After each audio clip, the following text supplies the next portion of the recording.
Moldeadores universales, esto es un pequeño repaso de la unidad de inyección y sus etapas.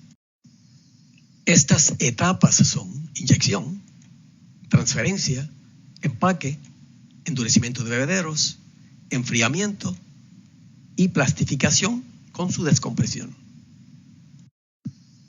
En la etapa de inyección, el tornillo no rota y se comporta como un pistón.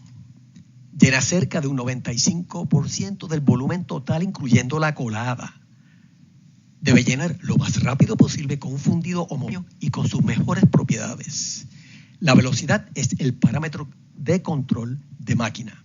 El tiempo y el flujo de inyección son los parámetros universales. La anilla está en posición cerrada, impidiendo que el fundido regrese a la parte de atrás del tornillo. La transferencia. La transferencia es quien termina la etapa de inyección o la zona de control de velocidad. Los moldeadores universales preferimos transferir por posición. Si el control de la máquina es universal, entonces por volumen.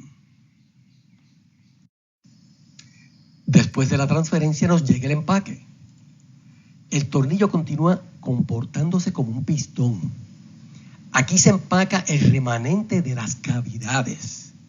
Durante el empaque se garantizan las dimensiones de masa de las cavidades. La presión de empaque hidráulica es el parámetro de control de máquina. La presión de empaque plástica es el parámetro de control universal.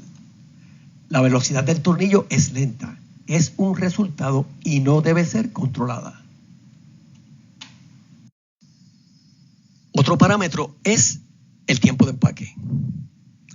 El tiempo de empaque es el que termina el empaque y es el lapso que toma solidificar el fundido en los bebederos.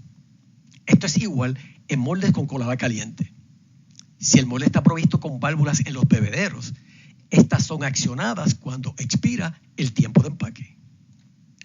El colchón es la última posición del tornillo. Es nunca igual a 0 y es menor que la posición de transferencia.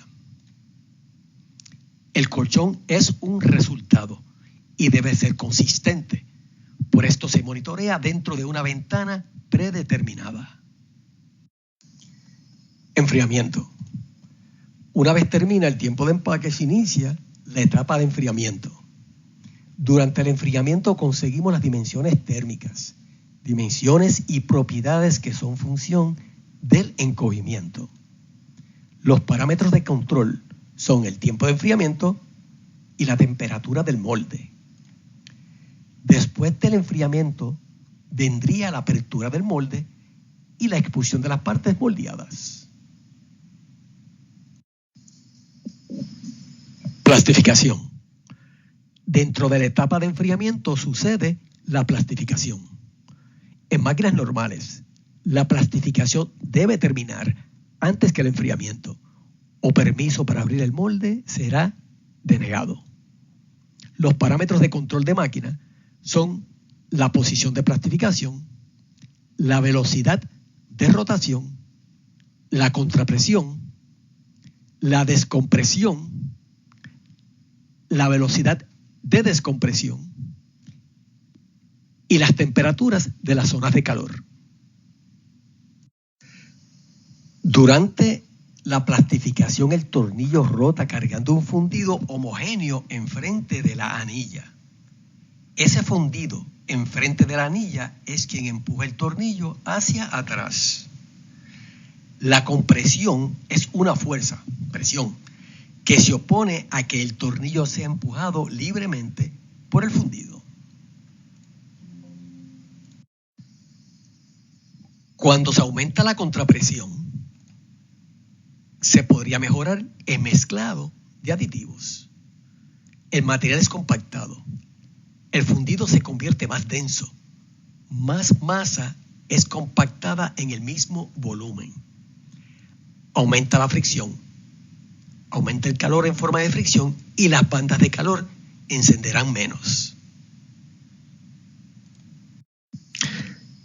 Una vez el tornillo llega a la posición de plastificación, deja de rotar e inicia la descompresión. Este es un desplazamiento controlado, alrededor de un 5% de la plastificación, que reduce la presión del fundido. Antes de que el molde abra, el fundido es descomprimido para evitar el babeo de fundido dentro del molde. Si el molde está provisto con válvulas en los bebederos, la descompresión es mínima o ninguna. Amigos moldeadores universales, espero que el repaso les haya sido útil. Si tienen alguna pregunta, ustedes saben dónde conseguirme. Ahí los dejo.